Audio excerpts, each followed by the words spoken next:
સુરતના પનાસ વિસ્તારમાં આવેલા પ્રજ્ઞાનગર ઈડબ્લ્યુએસ આવાસના આશરે 700 પરિવારો સુરત મહાનગરપાલિકા કચેરીએ ધરણા સાથે વિરોધ કરી ન્યાય આપોના નારાઓ લગાવી કહ્યું હતું કે 2 વર્ષથી નવા આવાસનું કામ શરૂ થયું હોવાની સાથે ભાડું પણ ન મળતું હોવાના આક્ષેપો કર્યા હતા। સુરતના પનાસ વિસ્તારમાં આવેલા પ્રજ્ઞાનગર ઈડબ્લ્યુએસ આવાસના આશરે 700 પરિવારો મોટી સંખ્યામાં સુરત મહાનગરપાલિકા કચેરીએ પહોંચ્યા હતા। નાના બાળકો સાથે આવેલા રહેવાસીઓએ ન્યાય આપોના નારાઓ સાથે મનપા સામે વિરોધ નોંધાવ્યો હતો। રહેવાસીઓએ કહ્યું હતું કે 2 વર્ષથી વધુ સમય પહેલા જર્જરી જાહેર કરીને આવાસો ખાલી કરાવવામાં આવ્યા હતા। તે સમયે મનપાએ નવા આવાસ બનાવી આપવાની સાથે યોગ્ય ભાડું અને વળતર ચૂકવવાની ખાતરી આપી હતી, પરંતુ 2 વર્ષથી વધુ સમય વીતી જવા છતાં નવા આવાસના બાંધકામની કામગીરી શરૂ થઈ નથી અને ટેન્ડર પ્રક્રિયા પણ પૂર્ણ થઈ નથી, જેના કારણે 700 જેટલા પરિવારો હજુ પણ ભાડાના મકાનો અથવા અન્ય સ્થળોએ રહેવા મજબૂર બન્યા હોવાનું કહ્યું હતું। સાથે આક્ષેપ કર્યો હતો કે સતત ભાડું ચૂકવવાના કારણે આર્થિક ભાર વધે છે, સાથે જ નાના બાળકોના શિક્ષણ અને પરિવારના દૈનિક જીવન પર પણ તેની ગંભીર અસર પડી રહી છે।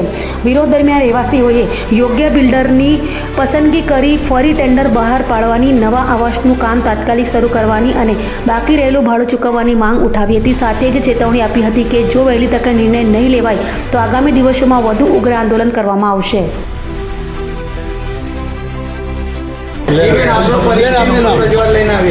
જી, મારું નામ પ્રતિમાબેન બોરસે છે। અમે પ્રજ્ઞાનગર આવાસની રજૂઆત લઈને આવેલા છે।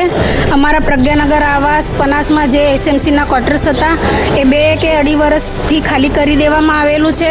એસએમસીની જે નોટિસ આવેલી હતી અમારી ત્યાં કે તમે ખાલી કરી દો મકાન, તો અમે સરકારના આશ્વાસને અમે ઘર ખાલી કરીને ભર વરસાદે નીકળી ગયા અને પોતપોતાના મરજીથી નીકળી ગયા। નોટિસ આવેલી હતી એ હિસાબે તો અમે સરકાર પર વિશ્વાસ રાખીને જ્યારે ઘર ખાલી કરાવ્યા તો અમને 2 વર્ષ થઈ ગયેલા છે, હજુ સુધી કોઈ વૈકલ્પિક સુવિધા કરી આપવામાં આવતી નથી કે અમારું કોઈ ભાડું ચાલુ કરી આપવામાં આવતું નથી।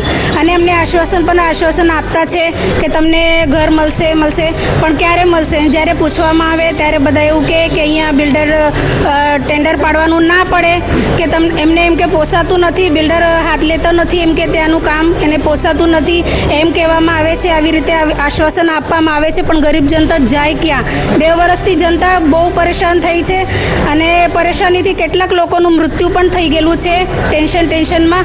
તો અમે ભર વરસાદે ઘર ખાલી કર્યો સરકારના ભરોસે, તો તેવી જ રીતે અમારું વિશ્વાસ મજબૂત રહે ને એવી જ રીતે અમારા જ્યાં ઘર તૂટેલા હતા એ તાજ પાછું બાંધીને આપે, નહીં તો અમારું ઘરનું ભાડું ચાલુ કરી આપે। 720 ટોટલ મકાન છે, બધા તોડી નાખવામાં આવેલા હતા અને અમને ભર વરસાદે ઘર ખાલી કરાવવામાં આવેલા હતા। અત્યાર સુધી 2 વર્ષમાં કઈ જગ્યાઓ પર તમે રજૂઆત કરી હતી અને કોને આવો હૈયા દરપત આપી? હમણાં સુધી ઘણી બધી રજૂઆત કરવામાં આવેલી છે, કમિશનરથી લઈને બધાને જ આવેદનપત્ર આપવામાં આવેલું છે। CR સાહેબને, સંઘવી સાહેબને, ઘણા બધાને અમે આપેલા છે નોટિસો।